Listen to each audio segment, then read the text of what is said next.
오늘은 사랑의 빚진 자라고 하는 제목으로 은혜의 시간을 좀 나누어 보고자 합니다.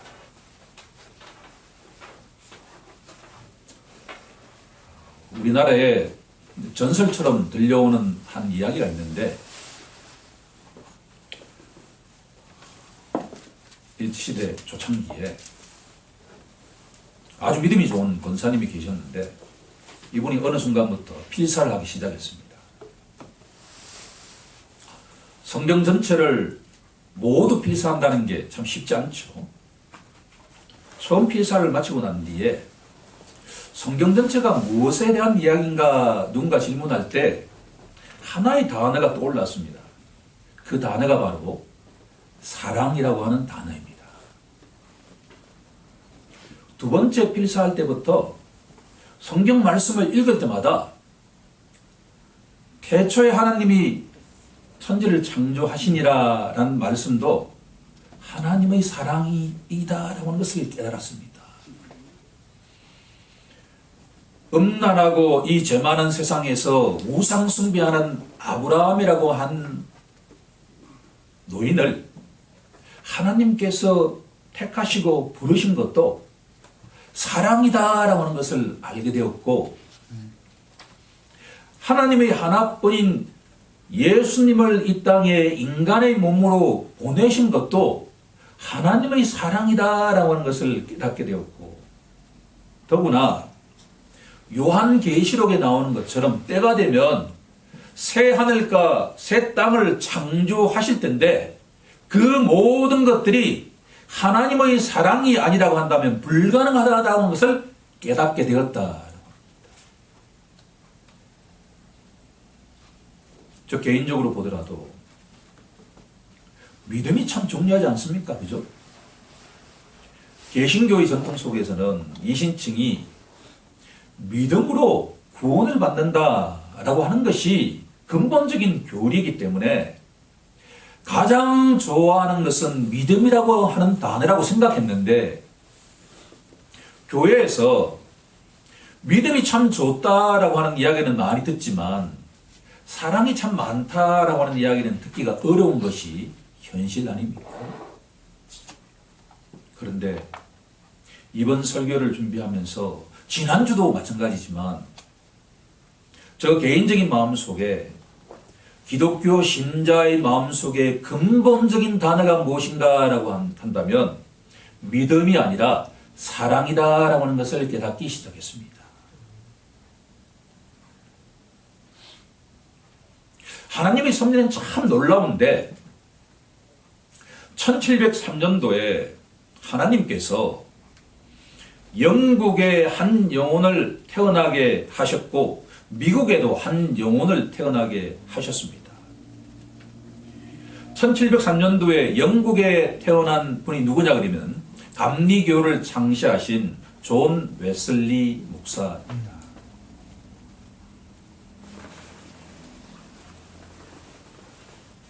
흥미롭게도 1703년도에 똑같은 해에 미국에 태어난 한 목사가 있었는데 그분의 이름이 바로 조나단 에드워즈라고 하는 목사입니다. 우리가 자본주의의 출발은 영국이라고 알려져 있지 않습니까? 저는 이 자본주의 출발을 산업혁명이라고 보통 이야기하는데, 경제가 근본적으로 발전하기 이전에 두 가지의 전제 조건이 있었다라고 하는 것을 오늘 강조하고자 합니다. 한 나라가 경제적으로 부흥하기 위해서는 정신혁명이 일어나야 되고, 그 정신혁명 이전에 영적인 혁명이 일어나야 된다라고 하는 것을 영국과 미국을 통해서 알 수가 있습니다. 1703년도만 하더라도 영국에서는 나라 전체가 좌절과 실망방에 빠져서 알코올 중독자가 영국 전체에 판을 치고 있을 때였습니다. 한 나라의 사람들이 술을 마시지 않으면 삶을 살아가기가 어렵다라고 하는 것은 그만큼 영적으로 침체되어 있다는 것을 알 수가 있습니다. 이 존 웨슬리 목사님이 장성하고 난 뒤에 감리교에는 속회라고 하는 것이 유명한데 사회의 가장 밑바닥 인생들을 직접 찾아가서 복음을 전파하기 시작했습니다. 거리에서도 복음을 전파했고 들에서도 복음을 전파했고 복음을 듣고자 하는 사람이 있는 곳에는 시장 어디에도 다 가서 복음을 전파하다 보니까 어제까지 순리 아니면 생활하지 못했던 수많은 영국인들이 이 존 웨슬리 목사님의 설교를 듣고 난 뒤에 회심한 다음에 그날부로 바로 술집에 가는 것이 아니라 교회를 찾기 시작했다라고 하는 것이 영국의 부흥의 출발점이었다라고 하는 겁니다. 영국에서 영적인 혁명이 일어나고 난 뒤에 두 번째로 일어난 혁명이 바로 이 정신적인 혁명이었습니다. 바로 긍휼의 마음을 강조한 그 마음의 개조를 강조하고 난 다음에 그 다음에 열심히 일을 하면 누구라도 부자가 될 수 있다라고 하는 자본주의 혁명이 시작이 되었다라고 하는 겁니다. 우리나라는 예외일까요? 1960년대부터 우리나라가 경제적으로 부흥했는데 그 이전에 일어났던 마음의 개조가 있었고 더구나 예수 믿는 사람들을 통해서 근본적으로 술과 노름을 일삼던 사람들이 교회에 가서 예배를 드리기 시작하면서 바로 1960년대 경제 부흥의 기초가 이루어졌다라고 하는 겁니다. 그것이 한 나라만 그렇겠습니까? 우리가 열심히 일하고 열심히 공부해서 성공할 수 있는 그 기초는 바로 마음의 변화이고 더구나 영적인 변화가 일어나지 않는다고 한다면 절대로 우리가 공부를 통해서 부를 통해서 하나님께 영광을 올려드리는 것은 근본적으로 불가능하다라고 하는 것을 알 수가 있다.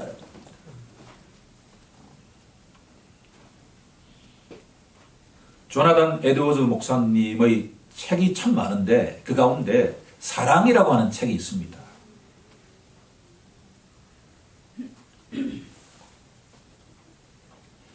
이 책을 읽어보니까 기독교 신자와 불신자를 구분하는 근본적인 기준은 믿음이 아니라 사랑이다라고 했습니다.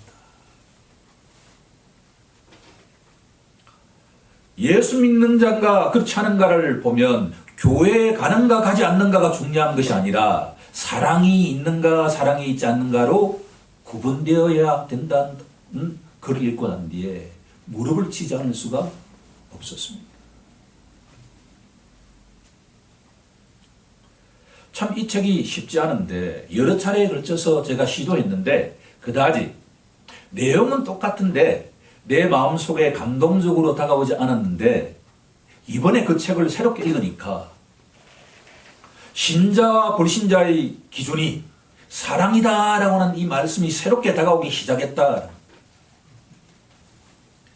예일대학을 졸업한 이 목사님은 유명한 신학자로 알려져 있지만 미국에서는 가장 유명한 가문이 어느 가문이냐라고 하면 에드워즈 가문이다라고 이야기를 하고 있습니다. 예일 대학에서 조나단 에드워즈 목사님 이후의 가문과 똑같은 시기에 태어난 어떤 한 사람의 가문을 비교를 해보았습니다. 대체로 모집단은 한 1000명에 이르는데 조나단 에드워즈 목사님의 가문은 부통령이 탄생이 되었고 미국의 유수한 대학의 13개 대학의 총장을 배출했고 금융계, 법조계, 의료계, 비즈니스 업계, 심지어 목회자들 그리고 선교사들 수많은 미국의 각계각층의 유명한 사람들을 수없이 배출을 했는데 똑같은 시기에 태어난 한 사람의 가문을 조사해 보니까 알코올 중독자이고 감옥에 들락거리는 사람들이 있고 매춘부이고 사회 트러블 메이커가 되어 있다라고 하는 것을 발견하고 난 뒤에 그러면 왜 이렇게 두 가문이 근본적으로 다른가라고 하는 것을 세 가지 요인으로 정리해 보았습니다. 첫 번째 요인은 바로 한 가문은 기독교 신앙을 가진 가문이었다고 한다면 또 한 가문은 기독교 신앙을 가지지 않았다라고 하는 결론에 도달했습니다. 하지만 신앙이 있고 없고 때문에 이와 같은 가문의 근본적인 차이가 있다라고 한다 그러면 현실을 설명하기가 참 어렵지 않겠습니까? 두 번째 요인으로 나아갔는데 그것이 바로 아들과 딸을 차별하지 않는 교육이라고 결론을 내렸습니다. 에드워드 목사님은 11명의 자녀가 있었는데 17세기 초엽, 중엽 그 시절에 딸, 아들 구분하지 않고 똑같이 교육을 시켰습니다. 특히나 이 인류가 난 유명한 고전을 어릴 때부터 지속적으로 읽게 교육을 시켰습니다. 그러면 신앙이 있고 교육이 충분하게 된다고 한다면 조나단 에드워즈 가문처럼 될 수 있을까라고 질문한다면 그것은 부족한 것이 한 가지 있다는 것을 알게 되었습니다. 가장 중요한 이 가문의 특성은 세 번째인데 바로 사랑이라고 하는 단어입니다. 이 목사님은 아내를 존중하기를 너무나 존중하면서 부부의 금술이 너무나 좋았다. 목회자들이나 선교사들이 이 집에 가게 되면 이 부부의 금술이 너무나 좋아서 부러워할 정도였다. 더구나 더욱더 놀랄 리는 11명의 자녀들에게 날마다 밤이 되면 기도를 해주면서 1시간씩 자녀들과 대화를 하면서 스킨십을 하면서 하나님이 너를 얼마나 사랑하는지 아느냐? 내가 엄마 아빠가 너를 얼마나 사랑하는지 아느냐라고 날마다 사랑의 스킨십을 하게 되었다라고 고백합니다. 그러면 우리에게 오늘 이 말씀을 통해서 조나단 에드워즈 가문이 던지는 메시지는 신앙과 교육보다도 더욱더 중요한 것은 바로 사랑의 실천이다라고 하는 것을 알 수가 있다라고 하는 겁니다. 주님이 사랑하시는 성도 여러분, 만약에 우리 교회 공동체와 이 가정 공동체에서 사랑이 없이 믿음만이 좋다라고 한다면 문제가 생길 수가 있다라고 합니다. 만약에 타인을 사랑하고 타인을 용서하는 마음이 없는 상태에서 너무나 믿음이 굳건하게 되면 자칫 잘못하면 율법주의에 빠질 가능성이 높다라고 하는 겁니다. 이 율법주의가 참 어려운 개념이긴 하지만 어떤 개념이냐 그러면 내가 날마다 새벽 예배에 참여하는데 왜 저 사람은 새벽 예배에 오지 않을까라고 생각하기 시작한다라는 겁니다. 내가 날마다 한 번도 예배의 자리에 빠지지 않았는데 왜 저 사람은 예배의 자리에 오지 않을까라고 율법적으로 재단할 수가 있다라는 겁니다. 분명한 사실은 뭐냐 그러면 아무리 믿음이 좋은 기독교 신자라 하더라도 조나단 에드워즈 목사님의 그 일기를 보게 되면 하나님, 제가 얼마나 나약하고 무력한 존재인지 모릅니다. 만약 하나님께서 오늘 하루 동안 나를 지켜주시지 않는다고 한다면 나는 어떤 곳에 가서도 설교 한마디 하기 어렵고 내 아내와 내 자녀들에게 사랑한다라고 말할 수가 없습니다라고 고백했다라고 하는 겁니다. 목사님의 근본적인 출발은 바로 하나님의 나를 얼마나 사랑해 주신다라고 하는 것을 날마다 깨닫고 깨닫는 것입니다. 사랑은 받은 만큼 줄 수 있는 것 아닙니까?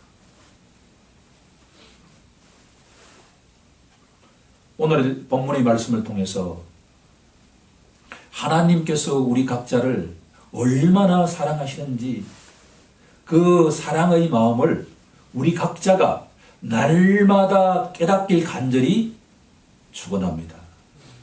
하나님은 우리 각자를 너무나 사랑하십니다. 얼마나 사랑하셨으면 하나님의 하나뿐이신 독생자를 이 땅에 보내셔서 우리 각자의 허물과 죄를 위해서 십자가에서 피 흘리시면서 돌아가시고 부활하시는 그 사랑, 그 사랑이 바로 우리 각자가 하나님으로부터 받았고 받고 있고 받게 될 사랑이다라고 하는 것을 날마다 기억할 때 우리들은 사랑을 베푸는 자가 되기 시작한다라고 하는 겁니다. 우리 누구나 아무리 경건해 보이는 자라 하더라도 나약하고 무력하고 허물이 많은 인간입니다. 성경은 일관되게 너희가 인간을 의지하지 말라. 너희가 아무리 존경스럽게 보이는 그 인간도 아버지께서 보시기에는 너무나 나약한 인간에 불과하다라고 하는 것을 기억하는 우리 모두가 되길 간절히 소망합니다. 그러면 로마서가 우리에게 가르쳐주고 있는 사랑의 본질을 세 가지로 좀 알아보고자 합니다. 사도 바울은 사랑은 우리가 갚아야 할 빚이다 라고 정의하고 있습니다. 첫 번째 갈로의 정답은 빚입니다.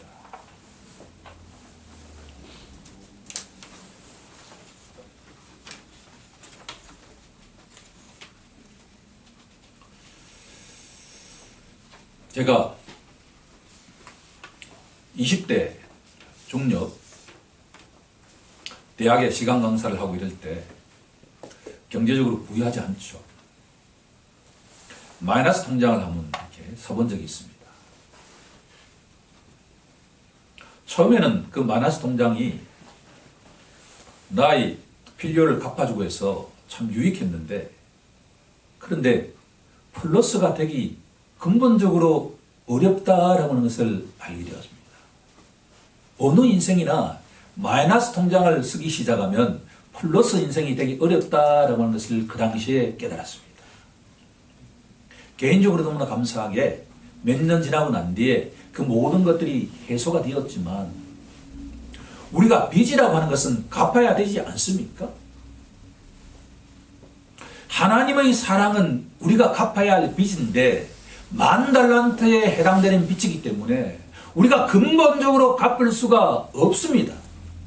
그래서 그 빚을 누가 갚아주셨는가 질문한다면 하나뿐인 독생자이신 예수 그리스도가 내가 하나님께 진 빚을 갚아주셨다. 그러면 나에게 요청되는 것이 무엇인가 라고 한다면, 내가 하나님께는 도저히 빚을 갚을 수가 없기 때문에 다른 방식으로 갚으라 라고 우리에게 권면하고 있습니다. 흥미로운 사실은 로마서에는 빚진 자라고 하는 단어가 3번 나타나는데, 지금부터 그 3번을 좀 찾아보고자 합니다. 생명의 양식에 제가 기록해 넣었으니까 참고하시면서 따라오면 되겠습니다. 첫 번째, 로마서 1장 14절 말씀입니다. 로마서 1장 14절 말씀에 가면 사도 바울이 이렇게 고백하고 있습니다. 나는 헬라인이나 야만인이나 지혜 있는 자나 어리석은 자에게 다 내가 빚진 자라.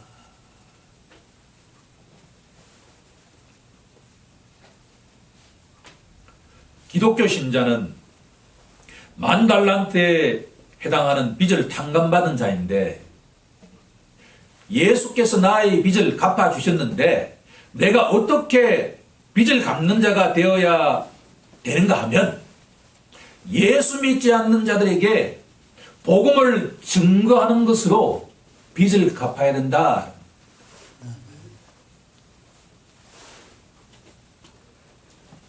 우리가 왜 전도를 해야 될까? 논리적으로 따진다 그러면 내가 빚을 탕감받은 자인데 하나님께서 나에게 원하시는 것은 너가 10,000달란트에 갚아는 빚을 탕감받았으니까 아직도 예수를 모르는 세상 사람들에게 가서 예수만이 10,000달란트에 해당하는 그 빚을 탕감시킬 수 있는 유일한 사람입니다 라고 선포하라 라고 하는 것이 첫 번째 메시지다. 우리 다 함께 날마다 아직도 자신이 10,000달란트에 갚아는 빚을 지고 있다는 것을 모르고 있는 불신자들에게 예수만이 빚을 탕감시킬 수 있습니다 라고 선포하는 우리 모두가 되길 간절히 축원합니다. 두 번째 빚진 자는 바로 로마서 8장 12절 말씀입니다. 우리 로마서 8장 12절 말씀에 가서 함께 합독해 보도록 하겠습니다. 로마서 8장 12절 말씀입니다.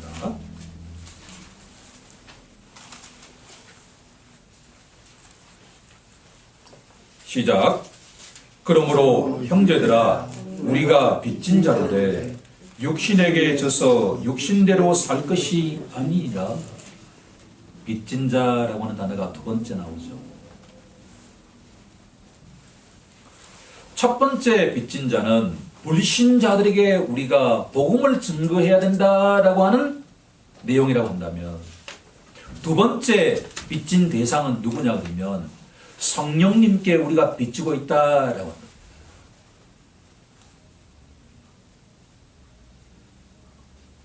빚을 탕감받은 자가 빚을 갚을 수 있는 방식은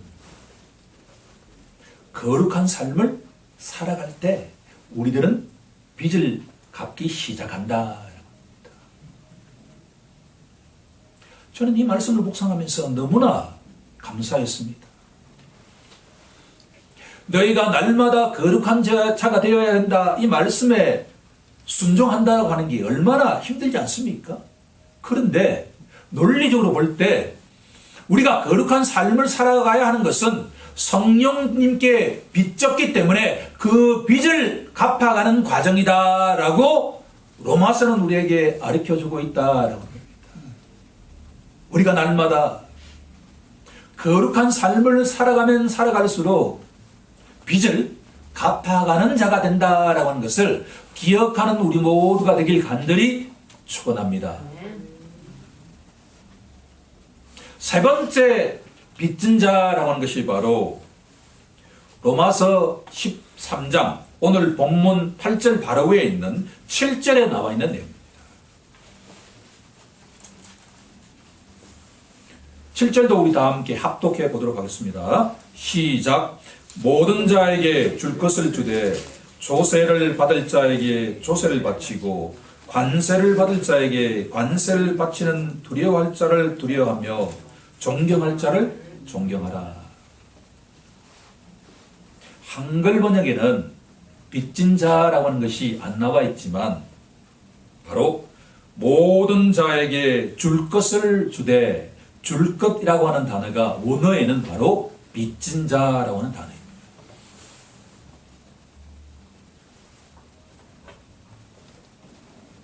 첫 번째는 누구에게 빚을 졌다고 했죠? 불신자들에게 빚을 지고 있다. 두 번째는 누구에게? 성령님께 빚을 지고 있다. 세 번째는 누구에게 빚을 지고 있냐 그러면 국가에 대해서 빚을 지고 있다라고 합니다.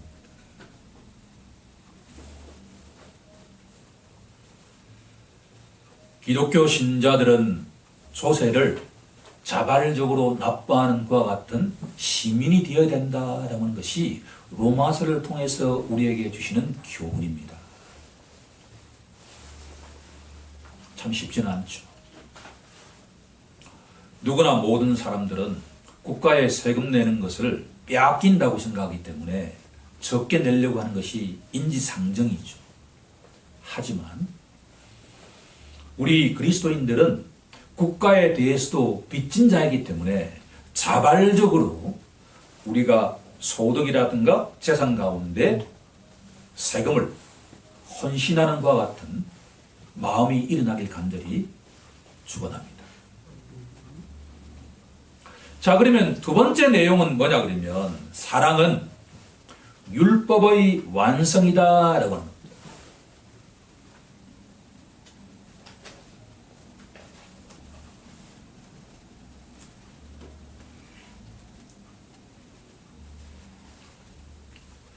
하나님께서 우리에게 십계명을 주신 이유는 사랑 때문입니다.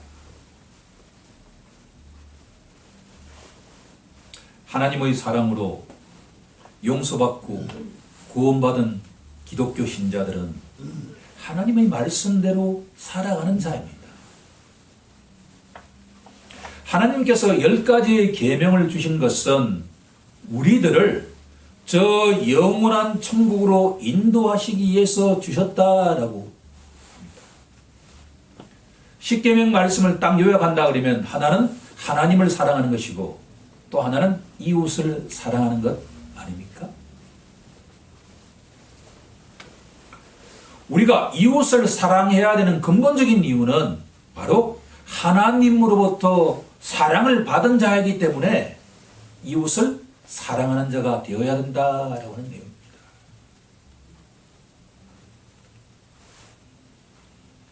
누군가를 사랑하면 그 사람을 신뢰하게 되고 그 사람을 용서하게 되고 그 사람을 관용적으로 대하기 시작합니다.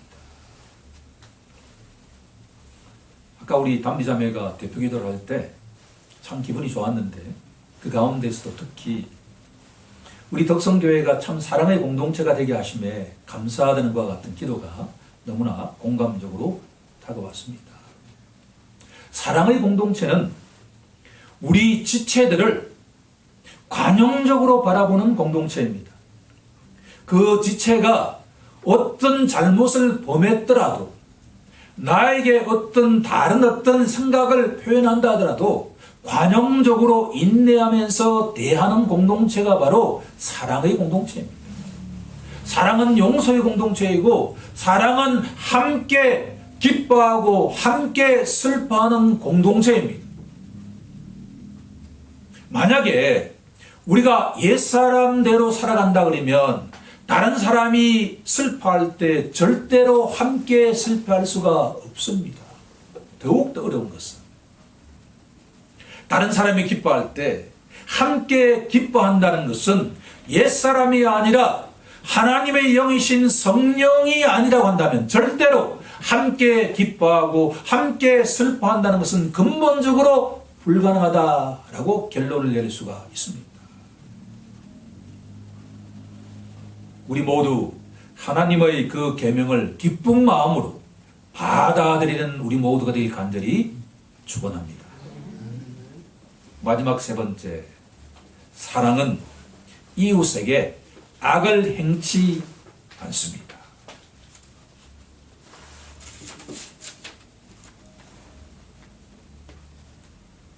이 말씀을 묵상하면서 떠오른 한 인물이 있었습니다. 그 인물은 바로 다윗입니다. 우리가 사무엘 상하를 읽어보면 참 이해가 되지 않는 것이 기름을 부음 받은 이 다윗이 고생을 어떻게 이렇게 많이 할까라고 질문할 수가 있죠. 특히나 자신의 장인인 사울왕이 그 인생이 자기 사위를 죽이기 위해서 한평생을 살아간다라고 하는 것은 참 어리석은 삶인데 다윗에게 2차례에 걸쳐서 사울왕을 죽일 수 있는 것과 같은 기회가 있었습니다. 그런데 우리의 생각과는 근본적으로 다르게 사울왕을 살려주는 것을 볼 때 잘 이해가 되지 않았습니다. 하지만 오늘의 이 본문 속에서 바라보게 되면 충분하게 이해할 수가 있습니다. 사랑은 이웃에게 악을 끼치지 않습니다. 더구나 로마서 12장 21절 말씀은 악에게 지지 말고 선으로 악을 이기라 라고 말씀하고 있기 때문입니다.